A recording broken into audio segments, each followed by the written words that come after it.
Вітаю, мене звати Любомир Ференц, і в сьогоднішній програмі «Прайм» ми будемо говорити про реформу в надзвичайно важливому правоохоронному органі нашої країни. Генеральну прокуратуру України будуть реформувати в Офіс прокурора, і також кількість прокурорів планують зменшити з 15 до 10 тисяч. Вже є і перші несподівані звільнення, тому що одним з перших звільнили і Сергія Горбатюка, очільника управління спеціальних розслідувань Генеральної прокуратури України. І тепер не зрозуміло, що буде із цими справами Майдану, а також хто очолить управління спеціальних розслідувань, якщо воно таке залишиться.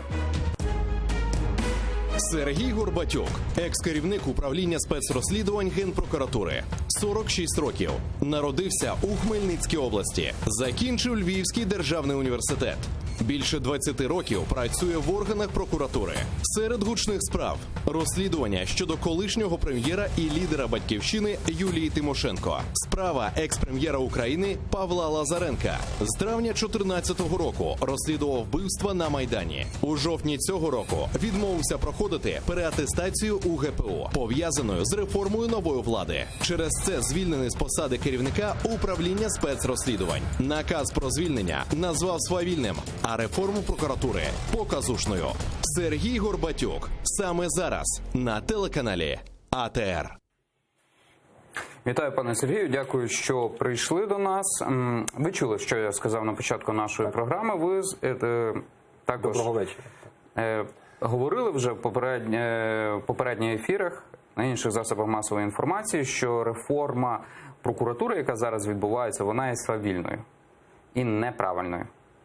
На вашу думку, чому? Конституцію, яка порушує закони, яка не веде до виявлення компетентності та доброчесності, не призводить до очищення, а призводить виключно до перше, відновлення всіх звільнених, б, виплати їм великих коштів, в, до того часу виглядає таким, що може бути саме формований пул лояльних, тому що ті принципові, які будуть реагувати на порушення закону, вони будуть звільнені. На теперішній час залишаться ті, хто готові виконувати вказівки, не дивлячись на те, відповідають вони закону чи ні.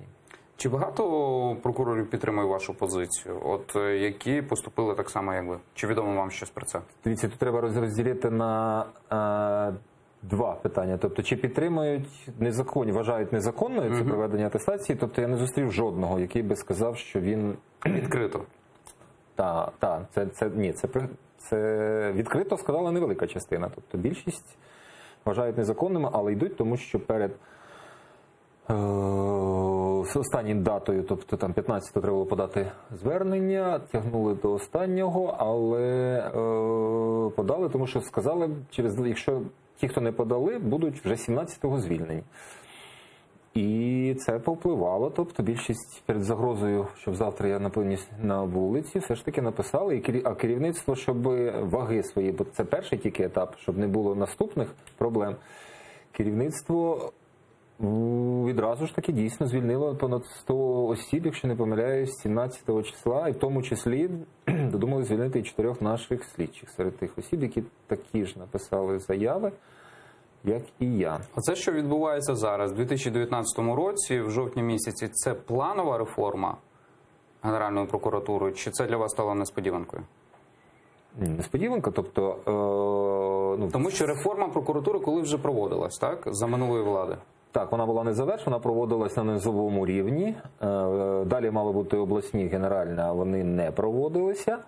Але тоді низові ланки були реформовані, водночас і їх вони зараз теж підпадають, тобто вважається, що це була погана теж реформа, хоча вона точно така сама, як і ця реформа, тільки вказують на те, що тоді проводили керівники недоброчесні, а ми доброчесні, і ми проводимо набагато краще, вірте нам. Але вірити не можу, тому що та кількість порушень, які супроводжуються, ця реформа, підриває таку довіру, особливо тоді, коли хто бажає досягти позитивного результату, він як мінімум обговорює ці питання. Тобто я для себе те, що я побачив порушення закону, написав рапорт, в якому там 13 пунктів, перше, які, на мою думку, фактично і порушення закону, і нівелюють саму суть реформи, направив Генеральному прокурору. Це коли було? Це було 15 числа. Жовтня. Так. Я хотів раніше, єдине, що вона, мій рапорт десь з 9-го був у Чумака, він його не погоджував і не відмовляв. Тобто, тому вже я забрав його вранці 15-го і відправив Генеральному. Водночас, будь-хто, хто хоче розуміє, що є якась проблематика, тобто він як мінімум її опрацює, або зустрінеться, або обговорить, або дасть відповідь на ці проблеми і запевнить. Тобто я пишу, що я як працівник прокуратури, який давав присягу і зобов'язаний утримуватись від виконання незаконних наказів, кажу, ось перше, друге, третє, четверте, п'яте, десяте не дозволяє мені виконати цей наказ, але я бажаю працювати в Офісі Генерального прокурора. Жодної відповіді до теперішнього часу не надійшло ні на заяву про неможливість виконання, ні на рапорт про порушення законодавства. І це свідчить про відверте нехтування законом зі сторони Генерального прокурора і небажання зовсім їх усувати. От сьогодні 25 жовтня, від 15 жовтня до 25 ви особисто зустрічалися з Русланом Рябошапкою? Так, 18-го, коли стало відомо про видачу 17-го наказів по 4 моїм звільненим працівникам, я написав рапорт, де розписав, в чому це незаконно. А перше, це звільнені всі за реорганізацію, в зв'язку з реорганізацією, якої немає. Тобто реорганізація відбувається тоді, коли видається наказ про реорганізацію або постанова Кабінету міністрів про реорганізацію, тобто в залежності від установ, а її немає. Ви маєте на увазі реорганізацію ГПУ в Офіс прокурора? Так, ну якщо пишеться в наказі, що звільнити в зв'язку з реорганізацією, Зрозумів. то вона має бути, а її немає. Це перше. Друге, те, що ці люди є слідчими, які мають конкретні кримінальні провадження, і згідно навіть того закону, який з порушенням прийнятий, але навіть згідно того закону, їх просто не беруть в Офіс Генпрокурора. Немає підстав їх звільняти. Я з цим рапортом прийшов до Генерального, роз'яснив йому, розказав йому. Він, правда, спішив там на комітет до кінця не дослухав, але наче мені здалося, що зрозумів, що це дійсно шкода. Тому що я кажу, ви розумієте, що справа розслідується слідчим по злочинній організації, по узурпації влади, по злочинній організації в господарських судах. Справа там на завершенні обвинувачені знайомляться з матеріалами справи, епізод стосовно заступника голови господарського суду, і ви викидаєте слідчого. Тобто ви розумієте, що ви надаєте навіть йому можливість передати справи. Навіть якщо вас так вже припекло незаконно звільняти, дайте хоча б тиждень чи 2 тижні йому передати справу. Бо інакше це втручання, інакше це стаття 343 Кримінального кодексу. От. Здалося, що дослухався, але, як потім виявилося, лише підтвердив чи, напевно, переконав його впевненості, що він правильно йде, тому що в понеділок він вже підписав наказ про звільнення. Хто? Рябошапка, звільнення мене з посади. Переконав Рябошапку хтось? Чи Я маю на увазі, мої аргументи про незаконні їх дії, я в лапках кажу, певно, лише переконали в тому, і попередження про те, що ви вчиняєте практично дії з ознаками злочину, лише переконало його в тому, що і мене треба звільнити, щоб не розповідав про ці речі. На вашу думку, потрібно було проводити переатестацію прокурорів, от яка зараз відбувається? Без сумніву. І очищення повинно бути. Це немає. Якщо в прокуратурі рівень довіри, він там, різні є дані, але навіть від відсотка там до 7 називався, то однозначно, що має бути очищення, реформування. І навіть я скажу, що навіть якщо всіх звільнити, напевно, кожен для себе знайде за що. Якщо навіть і безпосередньо не вчиняє якихось протиправних дій, то 100% знав про те, що поряд вчиняється. І не реагував, хоча ти прокурор, ти повинен реагувати на порушення закону. Але вона не досягає того результату, воно не виявляє тих самих недоброчесних. А якщо навіть і виявить там за повідомленням, бо звичайно залучаються там громадські організації і так далі, є прохання подавати інформацію, то ви створюєте людині всі можливості для відновлення. Тобто навіщо? Прикриваючись тим, тобто оголошують, а ви знаєте, ми так хитро зробили, що Офіс Генпрокурора не є правонаступником Генпрокуратури, і тому навіть якщо і вони рішення суду буде про їх відновити на роботі, ми в наш оновлений Офіс Генпрокурора не візьмемо на роботу. Ну ви державні чиновники, реформатори, чи ви дрібні шахраї, тобто які приймають. Тому що якщо ви прийняли отакі зміни записали закон, що не є правонаступником, так? то ви не зможете всі порушення, які були вчинені в Генеральній прокуратурі, не можете притягти до відповідальності цих осіб. Я знову ж таки кажу, Генеральному прокурору казав про те, ви повинні реагувати на конкретні, перевіряти, і критерієм оцінки має бути робота, результати роботи конкретних працівників по конкретних кримінальних провадженнях, виконання своїх службових обов'язків. Це має бути головним критерієм проходження чи не проходження, виявлення фактів, нищення справ, закриття їх, чи притягнення до відповідальності незаконно, чи порушення прав учасників процесу.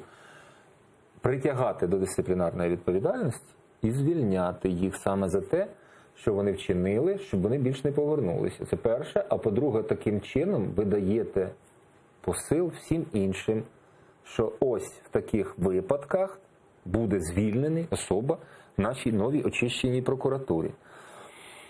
А цього не відбудеться, і це обман, тобто зазубрювання законів та тести на загальні здібності, вони кажуть, що вони виявляють професійну компетентність. Нічого спільного немає з професійною компетентністю. Плюс створюються такі умови, незрозуміло для чого. Тобто у вас так мало часу, вже так погано, що ви даєте тиждень на вивчення 6 тисяч питань. Таке враження, що умисно створюються ситуації, за які чим більша кількість не пройде, тим це для нас буде краще, тому що ми оголосили про скорочення. Так ви за об'єктивність? Чи ви просто скажіть, нам треба знайти підстави, щоб звільнити якомога більше прокурорів? Чи може нам треба звільняти тих, хто реально порушував закон? Чи просто скоротити? Але йдуть на пролом, порушують закон. Все-таки це ж можна було визначити тих недоброчесних прокурорів в інший спосіб, так? Все-таки є кваліфікаційна комісія. Ні, вони призупинили діяльність кваліфікаційної комісії, там створення кадрової комісії. Ну можна там їх більше створити кадрових комісій. Можна які визначали і селекціонували. Правильно. Тобто, але по конкретних справах, по конкретних скаргах. Та візьміть, наприклад, візьміть, наприклад, за останній рік, які були журналістські розслідування про порушення в органах прокуратури чи правоохоронних органах, за якими прокуратура наглядає. Та ви позвільняєте, якщо ви по реальних, там, де люди не можуть добитися справедливості, де вони їх роками не визнають потерпілих, там, де він реально є потерпілий, ви десятками, сотнями їх звільните. І людина буде знати, що ось на її скарги раніше не реагували, а тепер реагують. І журналісти будуть знати, що не дарма працюють. І журналістів будуть боятися після цього, бо в нас така ситуація в країні складається, що б ти не розслідував, головне 2 дні. Нічого не казати, і після того пройде... Інтерес спадає, головне витримати ці 2 дні, а далі прорвемося. Тобто, і розслідування тоді будуть більш такі, скажімо, боятися будуть на реакції. Так як в Сполучених Штатах Америки, допустимо, якщо дійсно якесь журналістське розслідування, таке глобальне, де якісь порушення, то воно до величезного резонансу призводить, і призводить, обов'язково має бути реакція влади на це. У нас це рідкість. Так давайте це показувати. Візьміть, я ж кажу, за часів Луценка, тобто він там щонайменше 70 справ забирав в незаконний спосіб. Внесення неправдивих даних до постанови і передати, там, де притягаються до відповідальності люди. Він же ж, у нас біда в тому, що приймають то рішення там, скажімо, керівники дають, а виконують же ж їх безпосередньо люди, які не фігурують. Але ж вони готують, вони ставлять візи в цих документах і так далі, що начебто вони законні. Візьміть хоча б ті скарги, подивіться, де прокурор, де начальник відділу, де начальник управління, начальник департаменту, заступник генпрокурора, які підписали це. І або притягніть, або догану дайте, або звільніть і так далі. І ви покажете, що не можна неправдиві документи, не можна красти справу слідчого, де він зібрав докази для притягнення до відповідальності особи. Але цього не робиться, на жаль. Учора в ефірі одного із радіо ви заявили, що ваше управління займалося розслідуванням справи, де фігурував глава Офісу президента Андрій Богдан. Цитую вас, є дійсно справи, які були прийняті судові рішення, які не могли насправді бути прийняті ні за яких умов. Вони на Україну поклали понад 3 мільярди гривень боргу і виплату 32 мільйонів гривень Російській Федерації. Мова йде про те, що Андрій Богдан впливав на судові рішення, які зобов'язали Україну виплатити більше 3 мільярдів гривень за гарантіями корпорації «Єдині енергетичні системи» перед Російським Міністерством оборони. ГПУ спростувало, що нічого не знають про ці справи. Я хочу уточнити, це були відкриті кримінальні провадження вашим управлінням? Провадження були відкриті ще в 2014 році за цим фактом. Це було за заявами Тимошенко, ряд справ щодо її переслідування, тому що цей борг, як за матеріалами розслідування, виглядає таким чином. Поки що можу казати, це як версія. Він був потрібний для того, щоб повідомити Це 14 рік, це коли ви ще були очільником департаменту, не управління. Ні, ми навіть спочатку не розслідували ці Це справи. ВПУ було. ВПУ, так. Їх розслідувало ГСУ. До нас ця справа... Головне слідче управління. Головне слідче управління. Ну, не розслідувало фактично, тому що вона до нас попала в 2017 році. І після того почала рухатися, тобто там упродовж, напевно, півроку ми зібрали докази для повідомлення про підозру. Ну, слідчий прокурор вважали достатніми для повідомлення про підозру суддям, які приймали ці рішення. І тоді ж направляли ці справи до проекту повідомлення про підозру до заступника генерального прокурора там Стрижевської. Воно було заблоковано, вона не повідомляла про підозру. Ці рішення знову ж таки оскаржувалися.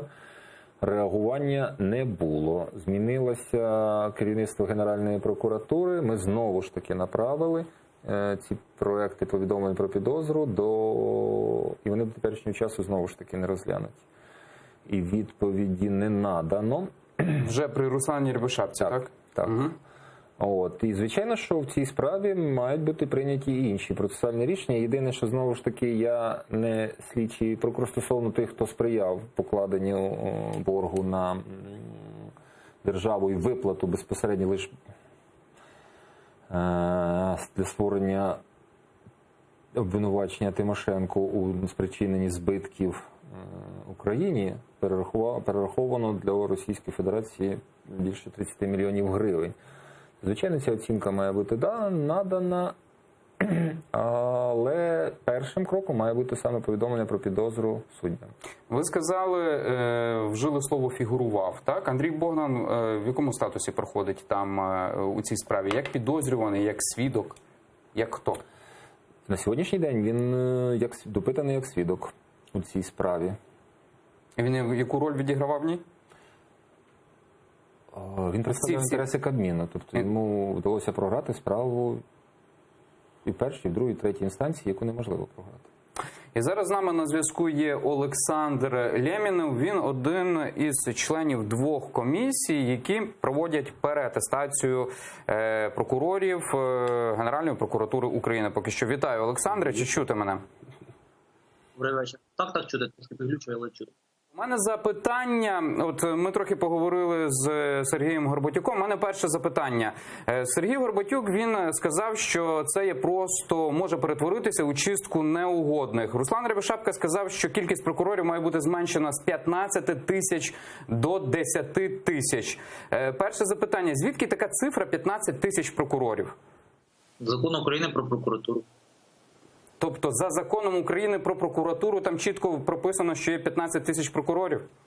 Ну, от напроти вас сидить колишній представник Генеральної прокуратури. Думаю, він підтвердить мої слова. Ну, я можу 15 тисяч працівників, там написано, там не визначена кількість прокурорів. Раніше було 15 тисяч працівників, не більше 10 тисяч прокурорів. Потім внесли зміни про те, що кількість прокурорів визначає Генеральний прокурор. І цифра обмежена працівників прокуратури. Тобто це і інспектори, діловоди і так далі. Ну, якщо документ, який зараз є переді мною, не зраджує мені, то точна кількість прокурорів 11 тисяч 655. Це... Цілком, я також чув 11 тисяч з хвостиком. Саме таку кількість прокурорів, які наразі працюють в системі органів прокуратури. Тобто понад 11 тисяч, от зараз відпало фактично 500 прокурорів, це, тобто сумарно, коли ми говоримо, ті, які не пройшли переатестацію, ті, які неправильно оформили заяви, це, я правильно розумію, що ці справи, які вони вели, тепер впадуть на інших прокурорів, так? В лапках я думаю, це питання не до мене, я ж представник кадрової комісії, я ж не генеральний прокурор, не його заступник і навіть не один із очільників одного з підрозділів Генеральної прокуратури, щоб давати таку оцінку. Думаю, що не впадуть. А що з ними буде? Але це моя суб'єктивна оцінка, знову ж таки, побудована на тих фактах, які є у мене в наявності. А що з ними будуть? Думаю, що не попадуть. Що це означає? Ну, а що значить впадуть? Бо що в вашому Ну, тобто розумінні?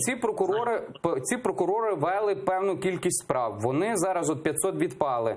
Наприклад, теоретично там в середньому говорять, що кожен прокурор на рік вів близько 300 справ, якщо мені там не зраджують дані. І от що зараз, порахувати 300 на 500? Переходять на тих, хто безпосередньо залишиться в системі органів прокуратури. Тобто... Якщо ми говоримо про Генеральну прокуратуру, значить безпосередньо в Генеральній прокуратурі. Ну, тобто вони перейдуть до інших прокурорів, чи як цей механізм буде?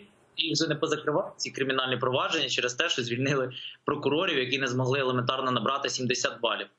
Тепер уявімо, як ці прокурори, я не говорю про тих, хто не написав заяву, це їхня особиста справа, і я поважаю це вибір, насправді це їхня проблема. Або навпаки, не проблема. Мене цікавить саме люди, які понаписали заяви і не прийшли. А тепер уявімо, що люди, які елементарних знань не мають, як вони процесуально скеровували справи. І абсолютно не дивно, що їх 300, 200, 100. Якби була ефективність, їх би було менше.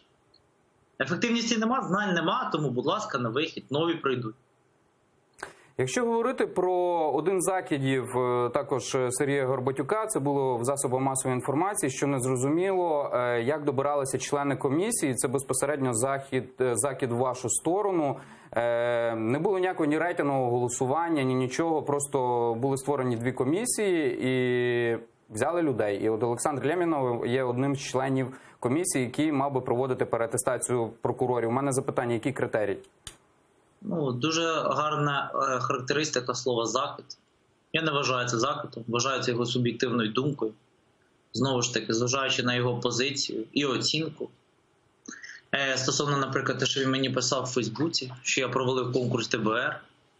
Пане Олександре, у мене запитання. Які критерії того, що ви туди попали і інші люди? Ви питаєте у мене, чи ви маєте питати в суб'єкта ініціювання того, щоб я потрапив в комісію? Ви хочете, щоб я себе оцінив? Ні, вам ж мусили пояснювати, чому Олександр Лємінов буде оцінювати прокурорів. Це досить елементарно. Давайте я оціню, тому що ви сказали, що закид, якщо це закид безпосередньо в мою сторону, не знаю, якщо пан Горбатюк це визнає, що на загал до членів комісії. Я на своєму місці в конкурсній комісії при Державному бюро розслідувань був набагато ефективніший, ніж всі відомі мені випадки того, як проводились конкурси в умовах абсолютної меншості репрезентанта громадського середовища, експертного середовища. Я був один з 5.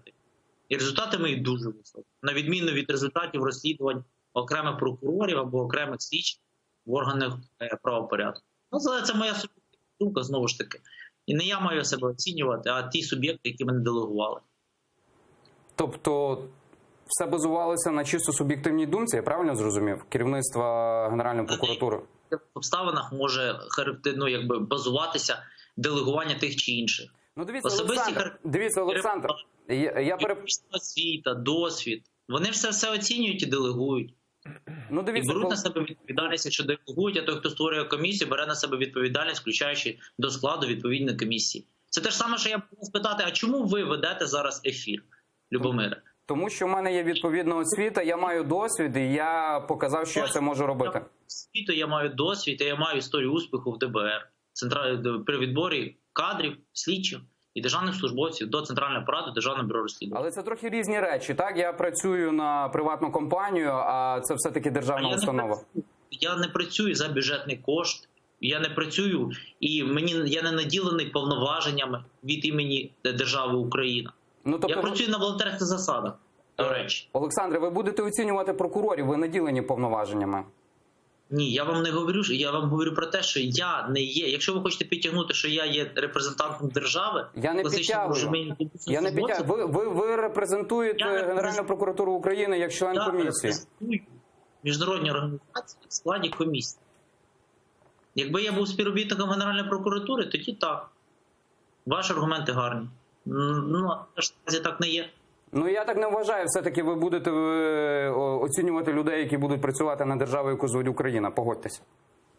Звісно, тому що в мене є репутація, досвід, профільна освіта. Я трохи ширше тоді поясню, що я маю на увазі. Коли, наприклад, відбирали людей до Громадської ради доброчесності, яка мала оцінювати суддів, то все-таки там проходили аудит громадської організації і також було рейтингове голосування серед людей, які висунули ці громадські організації, і вже згодом цих людей відбирали. Чогось подібного такого не було щодо членів комісії, які зараз переатестовують прокурорів. А ви не нагадаєте Громадська рада доброчесності, які там результати? Ну, стосовно того, я просто не дуже сильно в курсі. Що ви А я нагадаю, наприклад, обрання керівництва Національного антикорупційного бюро і керівництва спеціалізованої антикорупційної прокуратури. Там було проведено комплексний відбір чи що? Я трохи не розумію вашу відповідь. Ну, це аргумент на аргумент. Ви мені провели один аргумент, я вам привів два аргументи. І причому результати обрання керівництва НАБУ, як мінімум, точно краще, ніж результати роботи відповідної Громадської ради доброчесності. Там 30% просто суддів пройшло, тому що аргументи Громадської ради доброчесності не були прийняті до уваги. Так це ж їхні проблеми. Вони безпосередньо не впливали на ці речі. Дивіться, тому що чому там ви інші зараз органи впливали. Ви, як член комісії, безпосередньо впливаєте. Обрання безпосередньо керівництва НАБУ набагато краще, ніж результат роботи, про що ви згадали. От вам аргумент на аргумент. Ми тут зібралися в перепалки і порівняння минулих історій, і саме підтягнення, чому мене обрали, ну тому що вважають, що я достойний, що комплекс факторів вказує на те, що я можу нормально репрезентувати. Олександр, це не є закид безпосередньо вам, тому що і Сергій Горбатюк, і також я спілкувався з прокурорами деякими, вони говорять, що незрозумілі склади комісії, тільки і про це ми говоримо. Я не входжу з вами в перепалку, щоб зрозуміти. Людей, які проходять тестування, не здають елементарні тести, які можна скласти будь-який випускник, що хоча б 2 роки попрацював в прокуратурі. Чим вони там займаються роками? І чому вони мої кошти як платника податків витрачають? Дивіться, Олександр, в мене ще запитання. Так, перше мало бути це тест, і ще є визначення рівня IQ. Який середній бал по рівню IQ має бути? Це не визначення рівня IQ, це General Skills, це зовсім інше. Якщо декому досі не дійшло, мова не про вас, Любомир, не подумайте. Та ви можете про мене говорити, що хочете, це таке, я відкрита людина. Ні, я ж не буду вам говорити. Я ж не як деякі прокурори. Це не визначення рівня IQ. General Skills проводились, якщо не помиляюсь, і в НАБУ, і в САП. І люди, які демонстрували високі інтелектуальні здатності, але це не IQ. Який рівень має бути? Ну, тобто, має бути число, так як з IQ, не знаю, там 92 зі 100. 92 зі 100 і так далі не буде. В даному випадку, станом на сьогодні, наскільки я знаю, не визначено Генеральним прокурором відповідна кількість балів, які має набрати той чи інший кандидат, який претендує на роботу в Офісі Генерального прокурора. А це має визначати Генеральний прокурор, правильно я зрозумів? Ну, не я ж. І до вас донести це, правильно? А за яким критерієм ви тоді будете оцінювати, виходячи із рішення Генерального прокурора, чи як? Пане Любомире, ознайомтесь, будь ласка, що таке General Skills – це тестування. Ми взагалі не маємо стосунку до тестування. Ви хочете що? Щоб ми безпосередньо брали до уваги те, як вони. Ми будемо оцінювати безпосередньо і дізнаватися про кар'єрний зріст, активи, походження коштів, майно. Під час так які? А General Skills який результат має показати? Ну все-таки мінімальний бал. Я вчився на Заході в університеті, у мене там був прохідний бал 18 з 30. Вам говорю, що не я визначаю кількість балів, які має набрати кандидат під час тесту General Skills. Тобто це ще невідомо, який має бути прохідний бал? Невідомо. Та я вам уже четверте говорю. Звісно, що невідомо. Ну, для мене це особисто, як для журналіста, дивно, чесно вам скажу. Тому що, так як є IQ і General Skills, він має мати якийсь прохідний бал. Ну, Олександре. Так він буде мати прохідний бал. Як це буде зараз мати? Зараз побачимо, як складають тест. Маємо певну кількість тих, хто пройшов далі. І буде визначено. Бал. Ну, ви розумієте, що тут виходить, що буде в ручному режимі якось управлятися, тобто буде певний бал, до якого вони будуть дотягувати. До чого взагалі ручний режим? Як це корелюється? Одне до іншого прив'язується? Взагалі ніяк. Ну, тому що незрозумілий є прохідний бал досі на даному етапі, хоча вже переатестація запустилась. Їм стане легше, якщо вони дізнаються прохідний бал, ну, умовно кажучи, 30 з 50 перед здачею першого тесту, який вони не можуть навіть пройти? Олександр, вибачте мені, я коли йду на якийсь екзамен, то я завжди знаю, який є прохідний або непрохідний. І мені справді стає легше. Ви не вилітаєте, ви складаєте далі, а потім йдете на перездачу. Але це не університет. Це серйозна робота, де прокурори не демонструють відповідно рівня. Зараз буде визначено, яка різниця, вони будуть знати чи не будуть. З точки зору проведення конкурсу це взагалі нічого не змінює. Взагалі нічого. Олександр, вибачте, будь ласка, що це означає, яка різниця, вони будуть знати чи не будуть знати? Це люди, які будуть проводити... Це нічого, де не впливає ніяк на здатність першого іспиту. Взагалі ніяк. Ну як ви не можете зрозуміти елементарних речей? Ну, мені трохи важко зрозуміти, чесно кажучи. Люди, які йдуть на переатестацію, вони мають щось знати, розуміти і так далі. Не лише мати знання, але й розуміти, скільки вони мають набрати. Придумує, фантазує, потім починає маніпулювати. Я не буду називати прізвище. А потім пише, не здавши перший іспит, господа, пока мы еще прокуроры, не теряем шанс, подаем иски относительно состава комиссии, относительно положения, нам нечего терять. От такі от люди працюють в Генеральній прокуратурі, які зі шкіри вилізуть, аби залишитись при кормушці. І це ще одне для мене підтвердження того, що реформа прокуратури перезріла. Не те, що назріла, а перезріла. Дивіться, Олександре, останнє запитання. От якщо там, не знаю, Європейський суд з прав людини і інші структури визнають, що рішення, зокрема там по Сергію Горбатюку, були незаконними, і, скоріш за все, держава буде змушена виплачувати компенсацію? Сергій Горбатюк у нас унікальна історія. Ну, персонаж. Що, 218? Прошу. Чи, можливо, ми тягнемо до Горбатюка. Ні. Він вирішив, і ще деякі прокурори вирішили вчинити відповідним чином. Я поважаю їхнє право. І бажаю стосовно того судового оскарження. Ви знаєте, я за судове оскарження. І без мене буду зараз нічого сповідати. Я скажу так. Вони бажають, що їхні права порушені. Вони йдуть до суду. Вони перемагають в інстанціях. Супер. Значить, їхні права були порушені. Все досить просто. Я дякую Олександру Лємінову, члену конкурсної комісії переатестації прокурорів поки що Генеральної прокуратури України. Пане Сергію, щось хочете додати? Страшно стає, чесно кажучи. Дивіться, тобто кажуть про те, що завершальне, що якщо суд визнає, що права порушені, значить їхні права порушені. Тобто люди будуть оцінювати прокурорів на знання законодавства і так далі. Вони зараз без суду, юристи, вони не можуть оцінити, чи порушені права, чи не порушені. І як суд скаже, вони оцінять. Чекайте, а хіба ви як юрист, ви не можете зараз оцінити, ця норма відповідає Конституції чи не відповідає? Ця норма відповідає там Кодексу законів про працю? Ця норма взагалі здоровому глузду відповідає чи не відповідає? Це не наше питання. Це ви йдіть в суд, потім, якщо ви виграєте, то ми з цим погодимося. Люди добрі, у вас же ж голови на плечах. Ви ж будете оцінювати, ви їм питання будете ставити прокурорам стосовно того, чому ти не дотримався вимог законодавства. А він скаже, це ви так вважаєте. Йдіть в суд, доведіть, що я порушив вимоги законодавства, і якщо ви доведете, тоді я напишу заяву про відставку. За такою логікою, смішно, чесно, і навіть не стільки, мені здається, страшно стає. Тобто, це ж знову ж таки, відсутність балів, це доказує суб'єктивність якісь пішки, непрозорість. Як ви визначаєте правила, зразу чітко визначились.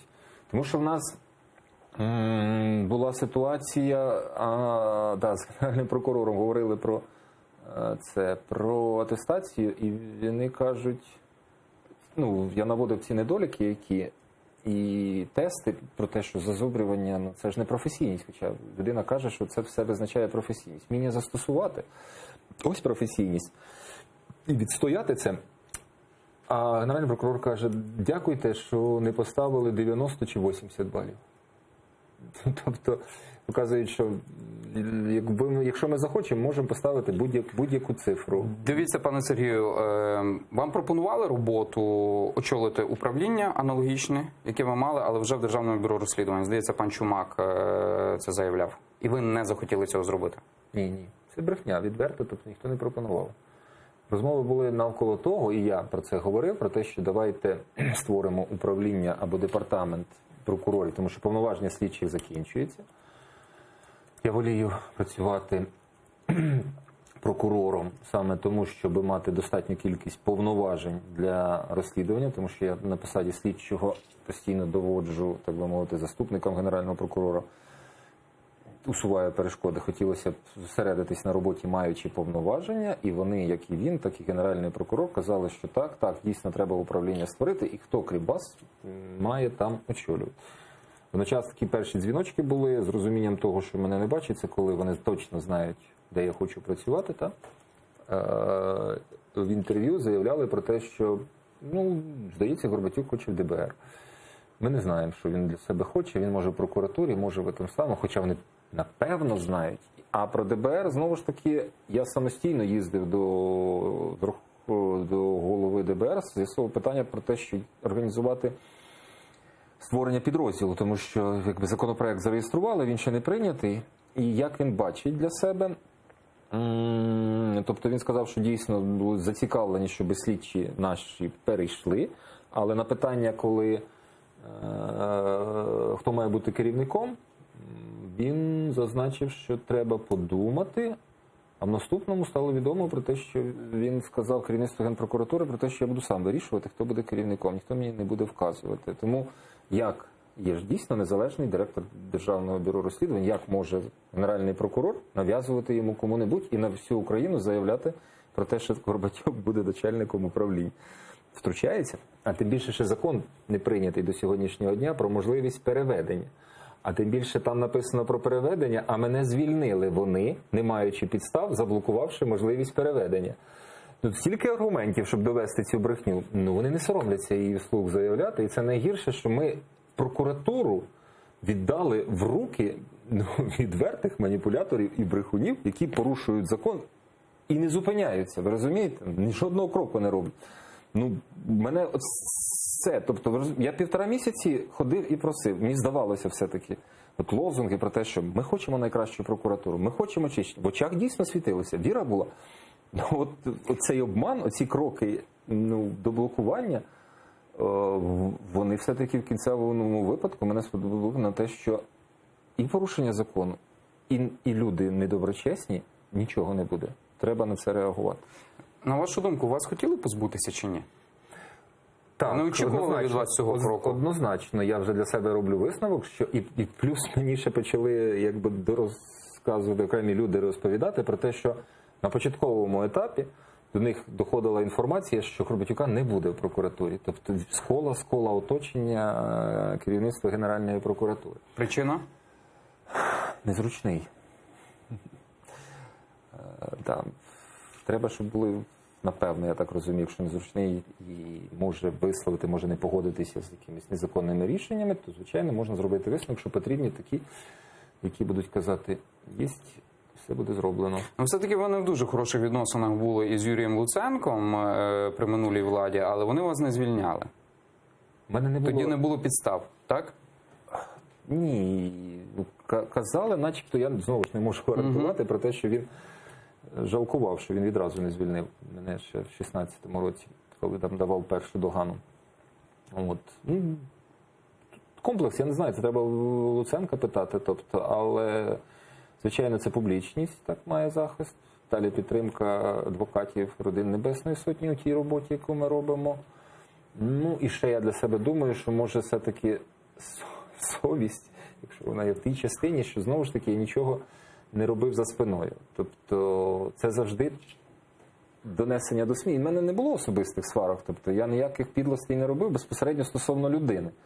Тобто це йде тривалий шлях донесення до Генерального прокурора про якусь проблематику, написання тих самих скарг, доповідних записок і так далі, нереагування на ці проблеми.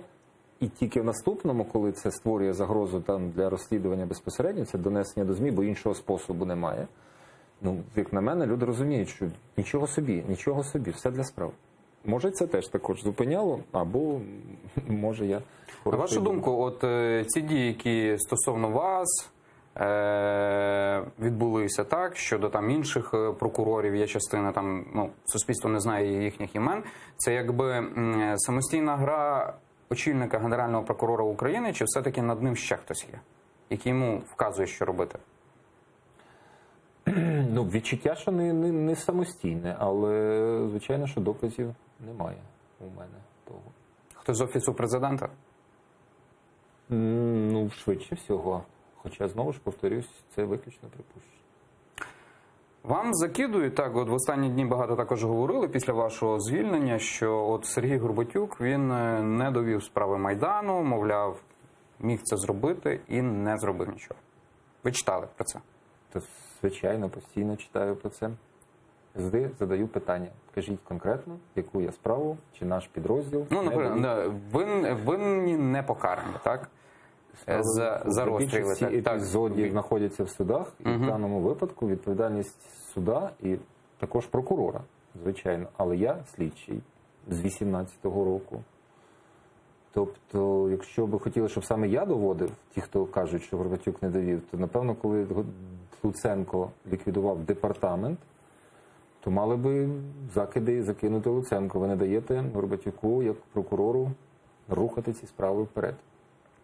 Але так складається, тобто, що та моя активна позиція стосовно перешкод, які в розслідуванні, намагання все-таки забезпечити, щоб ці справи рухалися, воно складає враження у суспільства про те, що Горбатюк несе повну відповідальність за розслідування.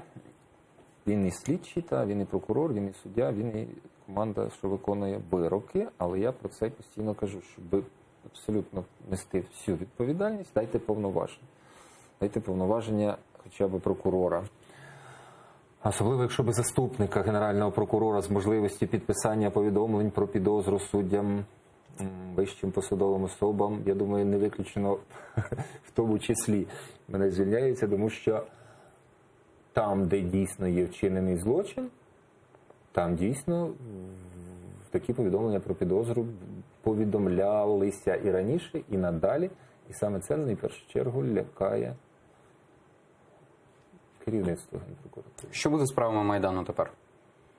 Вже на сьогоднішній день створена така ситуація, яка фактично до зупинення привела. Крім того, що ці тести, знову ж таки, вони зупинили роботу у більшості. Тобто вони всі переживають. Він же 3 бали не набрав, іти на свободу, і йому будуть розповідати ось експерт про те, що він непрофесійний. Хоча він там, може, 5 справ закінчив, і вони в суді і вироки мають. Він каже, ви не відповіли на 3 питання, ви не доброчесний. Тому більшість вчать. Звичайно, є якісь слідчі дії, які обов'язково виконуються, але знову ж таки це ставить на рівне становище перед тим, як і все закинув і читає тест. Але 6 слідчих за результатами тестів наших звільнили. Абсолютно нормальні слідчі. Я не можу сказати про те, що вони не дали. Тобто вони закінчували справу, вони розслідували, не допитували, вони мали результат. Я не мала підстав сумніватися в їхній компетенції. Ніхто не дивиться на їхні справи. До речі, один слідчий закінчив справу, в суд направив стосовно колишнього голови СБУ в Києві, Київській області, тобто по антитерористичній операції, де на 130 потерпілих. Тобто, і ця справа, до речі, сьогодні було звільнено запобіжний захід вже на особисте зобов'язання. Велика, значна справа, тобто, а він дійсно набрав там 2 бали і теж йому мають сказати до побачення. Це велика біда. Тому, а вже ж до цього в п'ятницю звільнили 4 керівників. На сьогоднішній день в управлінні спецрозслідувань залишилося 22 працівника. У відділі, який займається майданівськими справами, залишилося 6 слідчих. Щоб ви розуміли, на цих же ж самих 4 тисячі епізодів. Тобто, а керівники кажуть, що не переживайте, це все там Горбатюк вигадує, і нічого цього немає. Все нормально, все рухається і так далі. Неправда. Все погано. Все-таки ви зараз звільнені і ви будете оскаржувати це рішення, але для винесення вироку, на вашу чи не на вашу користь, рішення на вашу чи не на вашу користь, може піти час, так? І це може затягнутися і на рік, і трохи більше, правильно? Звичайно. Чим думаєте займатися тепер? ОСК. Я можу якийсь час не займатися, тому що в мене було невідгуляних 472 дні відпустки. За які вам мають заплатити, правда? Так, за які мені мають заплатити. Це знову ж таки показує, тобто практично на роботі проводив свій час для того, щоб були результати на роботі, керівництво так от щиро подякувало, навіть відразу заблокувавши мені можливість проходу на Генеральної прокуратури, щоб, так би мовити, я стояв, дзвонив і просив, щоб мене за мною спускалися. Там теж такий нюанс. Ну, поважаючи мою позицію до закону, тобто таке відношення. Але я маю на увазі, що дійсно є можливість якийсь хоча б там місяць-два перепочити. Водночас я для себе вважаю принциповим от показувати і підсвічувати все ця незаконність, яка супроводжується ці реформи. Це тестування і розслідування у кримінальних провадженнях з тим, щоб це так не відбулося. З тим, щоб реально і оцінка, і призначення на посади, і звільнення, вони відбувалися за конкретні досягнення або за конкретні провали і так далі. А не так, як зараз, з суб'єктивними якимись думками тих чи інших осіб, які не можуть визначитися, чи є порушення закону на сьогоднішній день, чи немає. Це біда, з якою треба боротися. Ну, плюс судові розгляди, позови і так далі. Тому що позов не тільки про звільнення, а й про там, визнання цих ж порядку незаконним і цього тестування і так далі. І так далі. Ви достатньо скептично ставитеся до цієї реформи Генеральної прокуратури в офіс прокурора. Тобто, я правильно розумію, ви вважаєте, що це йде просто підминання, так? Прокуратури під свої інтереси. Це не є реформа для того, щоб очистити прокуратуру від невгодних. Чи недоброчесних? Ні, вона може від незгодних є можливість, але точно не від доброчесних. Звичайно, будуть якісь, які виявлені там, в першу чергу, журналістами. Тому що сформульовано так, що самі керівництво Генеральної прокуратури фактично не мають доступу, тобто не витребовується ж інформація про розслідування справ. Тобто повідомлення там від НАБУ, повідомлення з податкової, повідомлення з НАЗК, повідомлення від громадських активістів, але не стосовно не перевірка конкретного кримінального провадження, в якому прийнято там незаконне рішення. Цього немає. Тому це підміна понять. І тому не буде виявлення по-справжньому недоброчесних. І не буде. Тобто прокурори на сьогоднішній день, вони не відчують те, як не треба робити. Єдине, що вони відчують, що вони переламані на порушення закону, коли їм кажуть, навіть той самий такий момент про ті ж самі анонімки, їм кажуть, що підпишіть, що ви згодні, що рішення буде прийматися за анонімками без додаткового підтвердження. Ну, тут відверто незаконно. Без додаткового підтвердження ви маєте на увазі без перевірки, так? Так, так. Угу. І вони підписують, їх змушують під погрозами, вони фактично переломують. Тобто ви хочете сформувати орган принципових, незалежних людей, які будуть відстоювати закон, не дивлячись на будь-які діяння, на будь-яку владу, на будь-які політичні впливи та інші, там корупційні і так далі. І одночасно ви ламаєте людей. То ви кого хочете отримати? Тобто лояльних чи принципових людей? Думаю, що перше саме прокурори наглядають за додержанням законів. Наглядають вони іншими органами. А тут стосовно них застосовується процедура, яка грубо порушує. Закон більше 50 разів порушено Конституцію в законі про реформування органів прокуратури. Ну і такі елементарні речі, як оце є про ліквідацію, реорганізація, та про те, що кадрові комісії створюються в офісі Генпрокурора. От Лємінову я теж, він про Фейсбук згадав. Я йому кажу, він теж, я не генеральний, я не можу на все впливати. Я кажу, ну ви є членом комісії нелегітимної. Атестацію згідно закону має проводити комісія Офісу Генерального прокурора. А офісу немає. А ви в комісії, ви маєте сказати, ні, я не буду приймати участь, допоки ви не внесете змін в закон, щоб рішення нашої комісії не визнавалися нелегітимним. На що він відповів досить аргументовано, написав, це мені нагадує ситуацію, коли в машині стікає кров'ю людина і спустило колесо. А ви замість того, щоб їхати в лікарню, побігли шукати насос. Досить таки фахова відповідь на питання про порушення закону. А от всі прокурори, так, вони мають пройти переатестацію. А в мене запитання чисто, ну, таке журналістська цікавість. А чому заступники Генерального прокурора не проходять атестацію? Мені теж цікаво, і це теж багатьох в прокурорських колах Ну, я дуже розумію, серйозно обговорюється з точки зору, та покажіть приклад. Ви ж розповідаєте, що саме це, воно направлено на доброчесність, і це є зовсім не складно. Це елементарні. От він теж юрист, заявляє, експерт Олександр, про те, що це елементарні тести. Та ви члени комісії, покажіть. Ви ж вам оцінювати прокурорів. Пройдіть разом з заступниками і так далі. Тобто покажіть, що це дійсно елементарні. Тут дивно, що член комісії, він не знає балу, і бал має визначати General Skills генеральний прокурор. Для мене це дивна відповідь була, якщо чесно. Я просто не готовий, але мені здається, що якраз рішення про затвердження балів, воно затверджується якраз кадровою, мені здається, комісією в положенні написано. Можу помилятися. Але це має бути загальновідомий факт. Затверджується генеральним, але принаймні, коли проводиться екзамен, то вже мають бути дані, який є середній бал.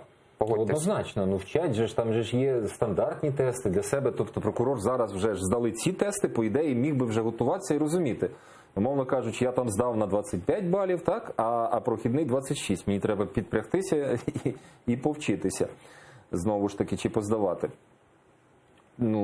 Це знову ж таки процедура невизначеність якогось ручного режиму, якогось суб'єктивізму. Хай, я ж повторюсь, у вас навіть самі чесні наміри. Ви даєте підстави, прямі підстави вас підозрювати в суб'єктивності. А співбесіда там взагалі, як на мене, там геть суб'єктивізм. Там написано про те, що щоб залишитись в прокуратурі, має проголосувати 4 члена комісії. Тобто, щоб залишити. Тобто ти працівник прокуратури чи прокурор має переконати їх, що я маю залишитись в прокуратурі. Не вони мають сказати про те, що дивись, ти тут, і тут не правий, ти тут, і тут недоброчесний. Тобто, знову ж таки, відштовхуючись від того, що всі недоброчесні, переконайте нас, що ви маєте працювати в новому офісі Генпрокурора. От наступного тижня, так, сьогодні п'ятниця, і Роман Труба вам пропонує йти в Державне бюро розслідувань. Ви погоджуєтесь? І очолювати ідентичний департамент, тому що за законом всі справи Майдану мають бути передані до ДБР. Дивіться, я на посаді начальника управління. Загалом проблем немає, абсолютно, навіть і слідчим піти. Але я вже повинен для себе розуміти, що ці прикладення зусиль, воно має не впусту. Не сідати просто на справу, поправивши підозру, і потім писати десятки скарг про те, що не розглядається, не повідомляється, доказів достатньо, а мені тут перешкоджають. Хочу зосередитись на роботі. Для цього потрібно, щоб ви в Генеральній прокуратурі, в цьому департаменту, який створений, працювали реальні люди, прокурори, які і раніше показували, що вони свою принциповість і професійність, і зараз. Тобто, щоб було зрозуміло, що ми йдемо в одному фарватері закону, фарватері доказів. І тоді, будь ласка, можна, звичайно, і з задоволенням може навіть попрацювати, якщо ці повноваження є. Я, звичайно, пропонував Генеральному прокурору, щоб я працював в цьому управлінні процесуального керівництва. Але проблем немає. Якщо будуть однодумці працювати, для яких принцип закону, принцип там доказів, це є головним, і ми рухаємося. Яка проблема? Я ж, в принципі, в мене весь стаж з 24 років в прокуратурі, в мене 23 – це слідство. 22,5 – це слідство. Я дякую Сергію Горбатюку, бажаю всього найкращого, так вже колишньому очільнику управління спеціальних розслідувань. Мене звати Любомир Ференц, підписуйтеся на YouTube-канал телеканалу АТР і всім глядачам я бажаю гарних і, головне, спокійних вихідних.